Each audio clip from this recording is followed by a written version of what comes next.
Hey there. So my name is Steven, and I'm basically just coming on today because I was having a conversation with somebody that was more of a stranger, and we really kind of went into the topic of what it means to be empathic.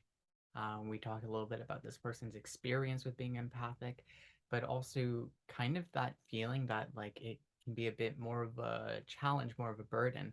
But really, with this video today, I just wanted to really kind of encapsulate, right? What is an empath?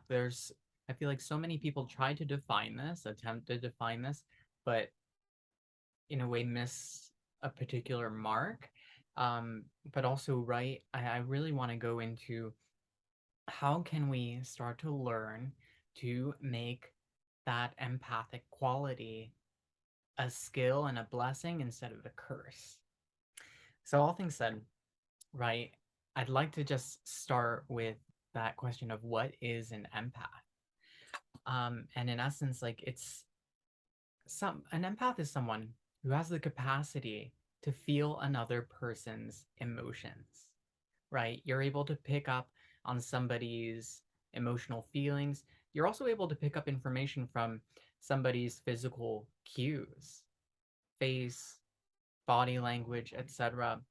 Um, but that empath is going to be somebody who actually can feel that in their own body. You will feel it in your own system.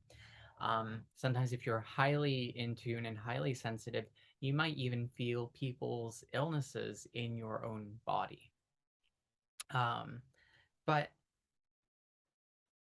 beyond that, another form of being empathic is being able to pick up on the fine lines, being able to kind of read between the lines in the sense that if there is information that somebody isn't sharing or isn't disclosing, isn't being fully honest about, this is something that you're able to pick up on, that you're able to sense, right? It's a psychic sense. Um, but not to mention, you're also just able, with that empathic quality, you're able to just pick up information on people just by being in their presence, right? And so that might not even be a body language thing, that might not even be like a facial thing, but you're just able to pick up on information without necessarily um asking for it. It's just something that comes in. Um yeah. And then the last thing that I would bring in with regard to being empathic is that you might feel more easily drained by being in the presence of other people. Actually, I wouldn't necessarily being in the presence of other people, but being in the presence of other people who are disconnected from their heart or are disconnected from themselves. Um, Not to mention, I think empaths tend to be, more sensitive people. So, also being in larger crowds, larger spaces can sometimes feel a little bit overwhelming for the empath. Um, so all things said, one thing I want to highlight with regard to being an empath is, well, how does this even come about? So that empathic quality, that ability to pick up on information, pick up on someone's feelings, emotions, thoughts, it's something that oftentimes stems out of trauma, very often stems out of trauma. Um, and to kind of highlight that, some ways in which that could have come about is if in some way, shape, or form we were responsible for the emotions of our caregivers, right? So we become attuned to them, right? We become attuned to our external world in some way, shape, or form. Not to mention, if we grew up hyper attuned due to our external environment due to living in a chaotic one, right? On a certain degree, on a certain level, we're living on edge. We're kind of waiting for the pin to drop. And with that being the case, we start to notice everything in our environment, which can feel like a blessing and a curse, right? I just want to highlight that because, you know, there's a level of hyper awareness, there's a level of anxiety that can be created in that space. And that's where, our mindful spiritual practices are really going to come in and help us because the more we lean on that, the more that that hyper awareness just starts to turn into awareness. But beyond that, right? Like some other things that might have happened, in trauma that could have brought upon these empathic qualities might just be like feeling like we had to shapeshift in order to be loved, right? Needing to change who we are in order to be accepted. Um, and right, that will very much affect that empathic quality. I mean, I think you could even tie this into people pleasing. I think it is somewhat common for empathic people to also fall into people pleasing as well. And I really just want to highlight that in the sense that, like, right, if you're attuned to what other people don't like, you're more likely, it's very possible that you might shift yourself to feel more safe, right? Sometimes we contort shift ourselves to feel more safe. Um, Beyond that, right, childhood wise, if we didn't get the opportunity to establish a sense of self, right? If we never had the opportunity to discover what feels right, what feels good for me, um, what I'd like to allow in my space and what I would not like to allow in my space, what I'd like to hear, what I would not like to hear. Um, the list goes on, right? But I mean, also, I would say having a sense of power, right? A sense of choice, a sense of control, like having that given to you. Because the thing is, oftentimes, right, when we are hyper attuned to an external environment, we don't feel control. And in other words, when we don't feel control, we try to grasp for control. So I hope this is all painting a picture um, for you. If any of this resonates for you, feel free to share, and know that you are not alone. I want to highlight that you are not alone. And I think the most important thing as well is that there is nothing wrong with you. Um, but really, I guess the most important thing here is like, right, how do we start to heal that empathic wound? And I'm kind of already getting at the first point, which is there is nothing wrong with you. Remember, there is nothing wrong with you. You actually are different from most people in the sense that you, how do I put it into words? You have an immense and powerful ability to pick up on information. In other words, you are very connected with the universe. And we oftentimes we have all these projections on what it means to be connected with the universe, but really what it means is to be picking up on cues, to be picking up on symbols, to be picking up on signs. You have a gift. It might not feel like that. It might not feel like that, but I think the first thing to acknowledge is that there is nothing wrong with you. There's nothing wrong with what you're feeling.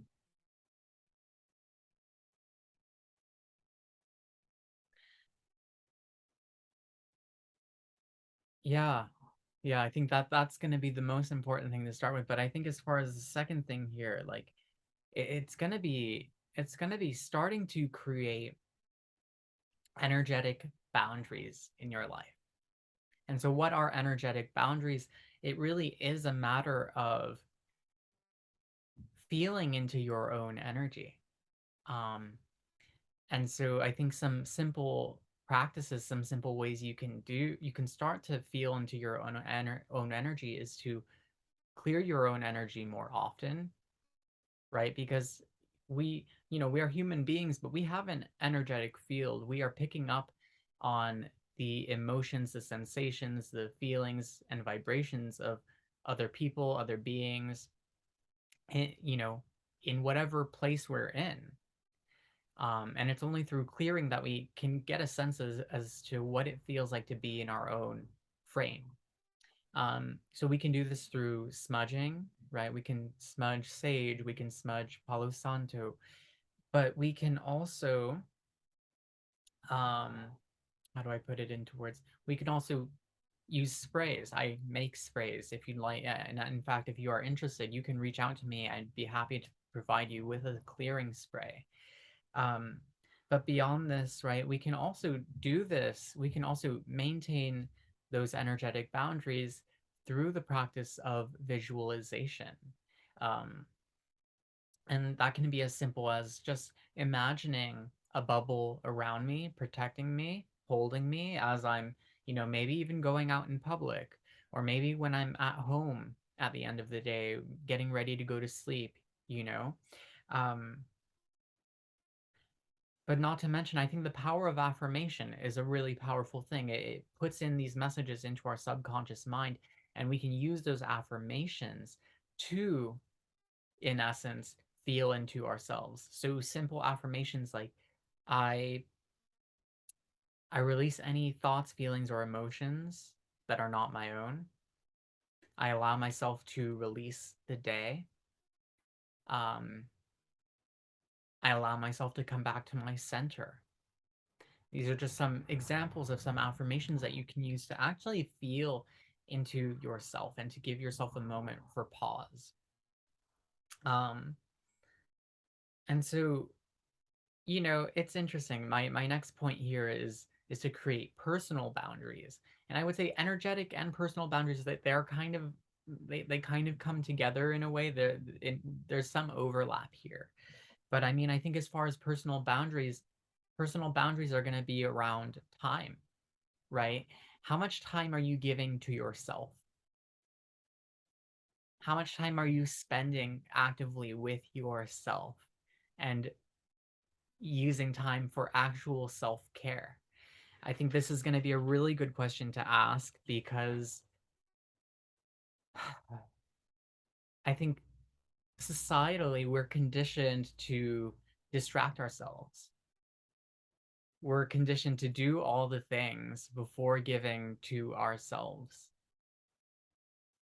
And so, right, I think it's going to be a good point to reflect on what feels good for my body, what feels good for my system, what practices nourish and support me, um,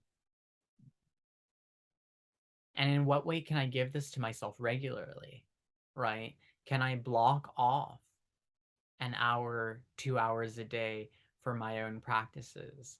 Can I set off those 30 minutes for journaling? Can I set off those 10 minutes to reset with meditation in the middle of the day? Right? Give yourself that space to really reflect, like what fills me up, and can I make more time for that? Because it's only in the places that we tell ourselves we can't that becomes our reality. Um and sometimes, right, I want to also acknowledge that it it can be a little bit overwhelming to make these changes. So take it one step at a time. There's no need to pressure yourself to change your whole life in one day. But all things said, right? Some other questions might be like, I think as far as creating personal boundaries, this might be like asking ourselves, like, what am I willing and not willing to engage with? And this can be activity wise. This could be, you know, person wise. This could be thought wise, right? We can create those kind, and this, I guess, is where it ties into energetic boundaries as well, because thoughts are vibrational. But all things said, right? I think with regards to boundaries as well, I think it's a matter of asking ourselves, what do I enjoy doing? Right? And you can even go through your backlog, right, of your life, and think back to when you were a child, and what did you enjoy? What made you smile? What lifted you up? Um, or even in your adolescence, even as you got older, what are the things that you discovered that really took you by surprise, that really made you say, wow, I really, really, really enjoy that. I know for me, like, dance has been a recent thing. Intuitive movement, letting my body move has been really refreshing. And I have here covered by my little tapestries um my piano. So that's been really nice. Um but the list goes on, but I just want to kind of put that forward just to to get some of those thoughts flowing. So, right, so we've got 3 points so far, right? Affirming that there's nothing wrong with us, creating energetic boundaries, and creating personal boundaries. This fourth one that we're going to go into basically is to start clearing limiting beliefs that we have, right? So if you're empathic and if you're an empathic person, you haven't mastered what it means to be empathic. How do I put it into words? Then it's very possible that you have like these thoughts, these beliefs in the background that might even be making your being empathic harder than it should be. So, right? And so the first, one belief that comes up is like, being empathic is hard, right? If we truly believe that being empathic is hard, it's going to be much harder. It also, right, when we believe that being empathic is hard, that's to say that on a certain level, we're we're going to be anticipating those difficulties and those challenges. um, right? So we can reframe beliefs, right? We can start to create a new belief that says, I'm learning to be empathic. I'm learning to master being empathic. Um, Being empathic is a skill. Being empathic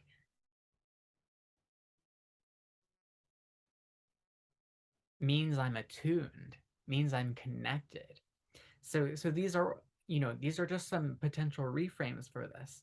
But some other beliefs, that we might have, right? And coming back to childhood or early childhood trauma, we could develop beliefs that it's not safe to be in the world and to be empathic, right? So I would say focus on some of those beliefs that we have of not being safe, of whether, not being safe to be in the world, not being safe to be seen. um, a lot of this is going to be lower chakra issues. So root chakra, which has to do with grounding, which has to do with safety, which has to do with existing. Um, Not to mention second chakra, which has to do with shame, which has to do with how we relate to other people on an individual level. Um, some other beliefs, that also come up that I feel like very specifically tied to some of these qualities of being empathic are going to be, there's something wrong with me, right? We might feel as though because we are picking up on all this information, on all these details, on all these things, that there's something wrong here because other people don't experience this the way we do. And again, right, if that belief there that something is wrong, acknowledge that it's there,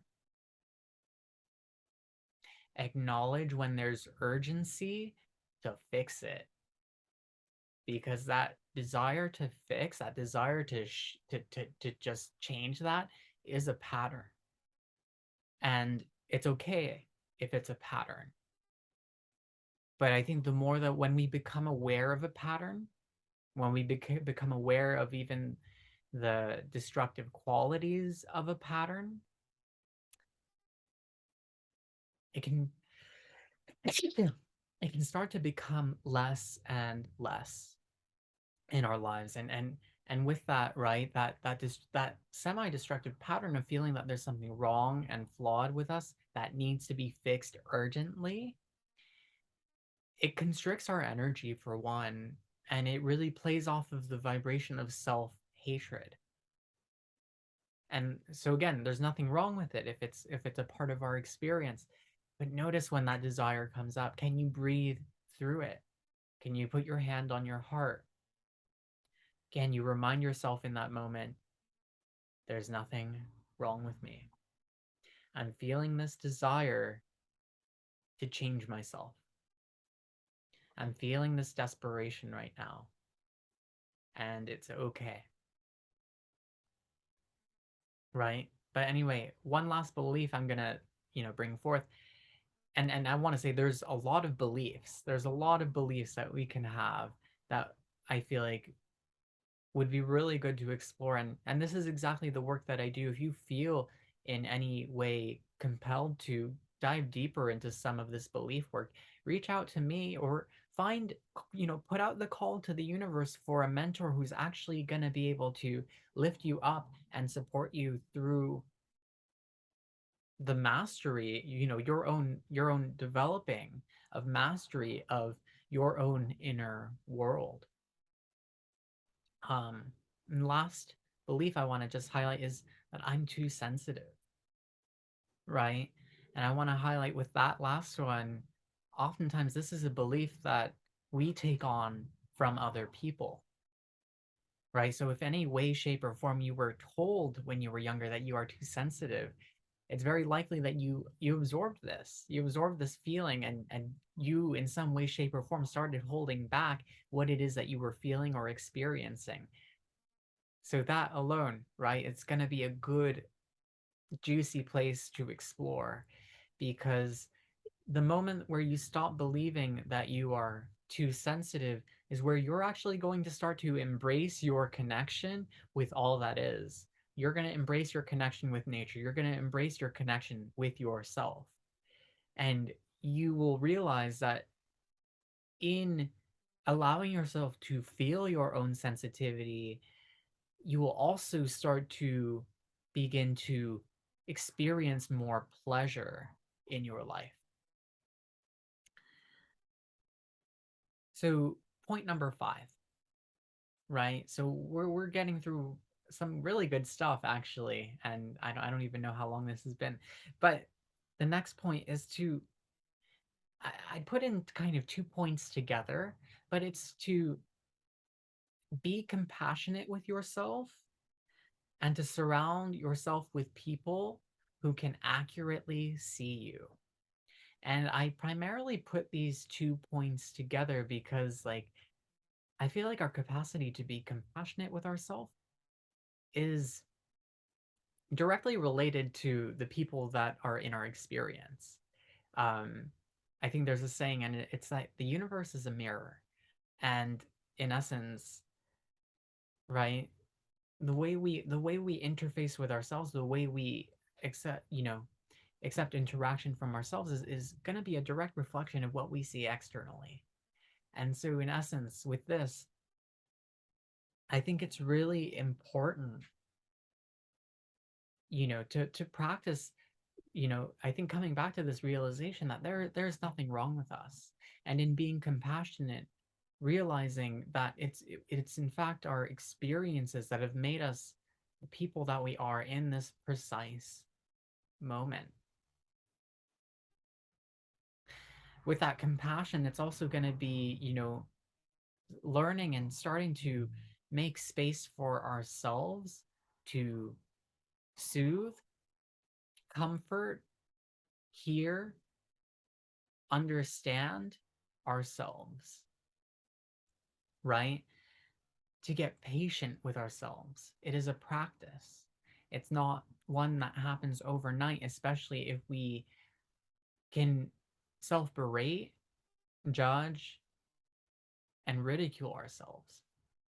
So, right, learning to be compassionate, learning to pause more, learning to ask ourselves what we're feeling, right? And with surrounding ourselves, with people, right? There is the saying that we are the people that we surround ourselves with the most. So that might be a good place for assessment, right? Both externally and internally. Who would I like to surround myself with? What kinds of people would I like to surround myself with? Do I want to surround myself with people that have the capacity to listen, who have the capacity to accurately and lovingly see me, right? We can start to call this in. And also, we also want to ask ourselves as well, am I doing this for myself?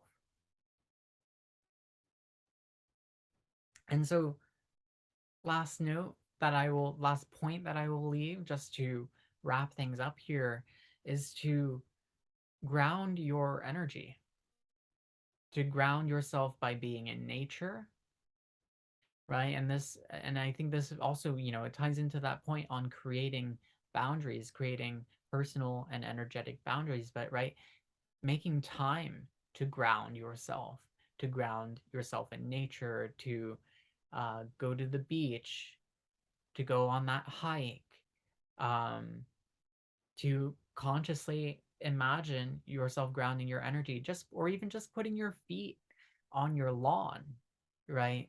Um, Using essential oils that are grounding, um, using sound to ground yourself, using very low grounding sounds. There's a lot of ways that we can ground ourselves, and yeah, this is really, I think this conversation that we're having so far, it's a beginning conversation.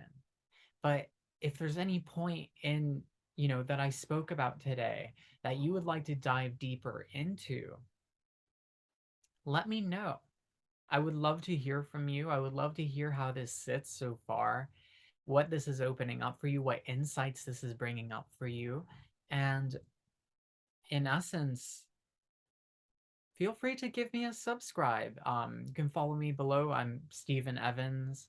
And if you want to learn more about the work that I do, you can head to www.vulnerableheartmeditation.com. I do work in meditation coaching and sound healing. Um, and I use a lot of that work to ignite and facilitate shifts in people's consciousness and shifts in people's own sense of self relating and self love. Because for me, that is the stuff that is going to change this world. In any case, I love you. I hope you're taking care. Let's talk soon. Bye bye.